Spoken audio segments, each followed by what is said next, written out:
What's up, guys, and welcome back to the Highbury Standard.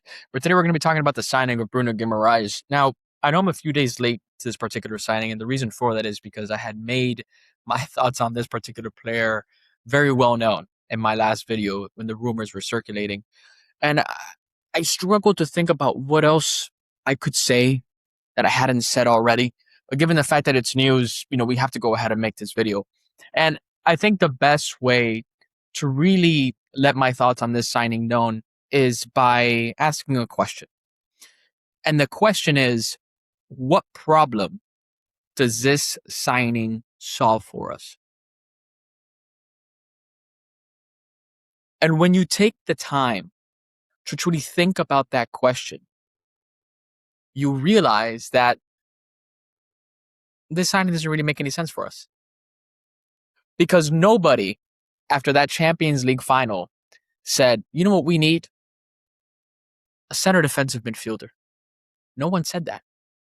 Because the problem at this football club for years now has been a lack of creativity and attacking play. That's been our problem. It wasn't defending. It wasn't the ability to play out from the back. It wasn't the ability to hold on to the ball. No. It's the fact that once we get to the final third, it all breaks down and we run out of ideas. And that is why every single one of us would sit up and would wag our tails like a dog whenever we would win a corner, because it was probably the best chance that we had to score a game, to score a goal. That's the reality. And we cannot go into another season facing that reality once again. We can't. Because we scraped over the line, guys. We limped over the line last season. And we got absolutely dog-walked in the Champions League final. Yes, we lost it on penalties, but we didn't even see the ball 25% of the time. It was the lowest amount of possession in the Champions League final in history. And you can't even put that down to the red card because we weren't even trying to play. Because we couldn't even play. PSG would not have let us play. We have a severe lack of creativity and technical quality in the final third, and we're yet to address that. Yes, we were linked to Vinicius and we were trying to sway him away from Real Madrid given the situation with his contract over there, but there was a lot of factors in that particular opportunity that were outside of our control. The ball was always going to be in Real Madrid's hands. It was always going to be in their hands. But I don't see any other either creative midfielder or attacking player that we've been linked to. None whatsoever. At least not serious links. Not bids, not even one of those interested, winging, exploring, admire, none of those, buzzwords to any attacking player. The only other one was Julian Alvarez, and I think it's pretty clear that he only wants Barcelona.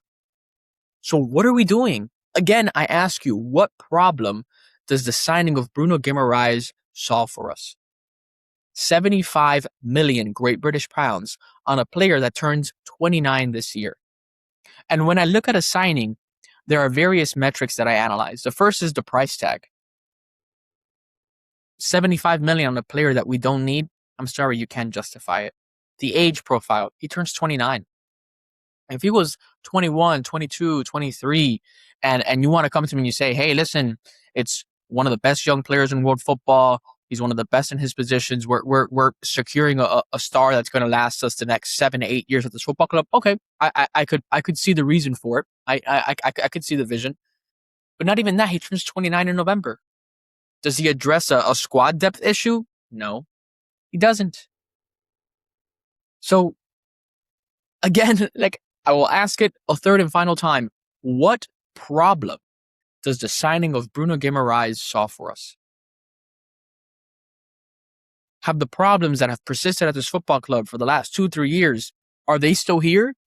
Yes. Have they been addressed? No. Are we linked to any players? Are we close to making any signings that will solve a portion of those problems? No. We lack creativity. We lack goals. We lack dynamism. We lack 1v1 ability.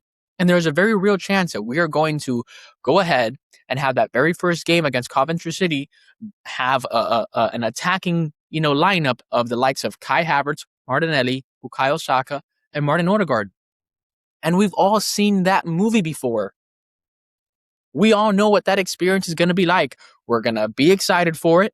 Halfway through, we're going to fall asleep because we're bored out of our minds. And then we're going to wake up in the final minutes, see that we barely scraped by on a win, and get by again. Okay, see you again next week.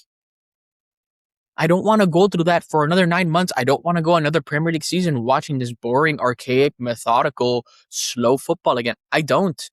I haven't even watched any of the preseason games because I am genuinely not excited or looking forward to watching Arsenal this season. I'm not. And Mikel Arteta, once again, continues to show me and continues to prove me right on what I've been saying about him for years. And it's the fact that this guy is not capable of building a coherent squad. He's not. He isn't. I am not looking forward to this season. And the reality is, we have find ourselves in a situation where City has a brand new manager, Liverpool has a brand new manager, as does Chelsea, as does Man United, which of course Carrick came in halfway through. We should be able to dog walk this Premier League season and really go for the big one, which is the Champions League. And I generally don't think that we've made moves in the market to allow us to do so. And that's going to be really disappointing when we find ourselves another season gone by and doing the bare minimum. And of course, us as fans not even being entertained. It's unacceptable. It's absolutely unacceptable. And I don't think anybody can convince me that this signing makes sense for us, especially at the price tag that we had him at. So, I mean, if you think otherwise, please do let me know. Please try to convince me so that I can at least have a shred of excitement for the upcoming season. Because as of right now, guys, I'm telling you, like, I am not looking forward to waking up at 7 a.m. and watch another Arsenal game. Hell, I've got it to the point where I don't even think I will. That's how bad it's gotten, at least for me. So, would love to know what you guys think. So let me know, and I'll try to be more Johnny on the spot with the news as it comes up. But thank you guys for watching.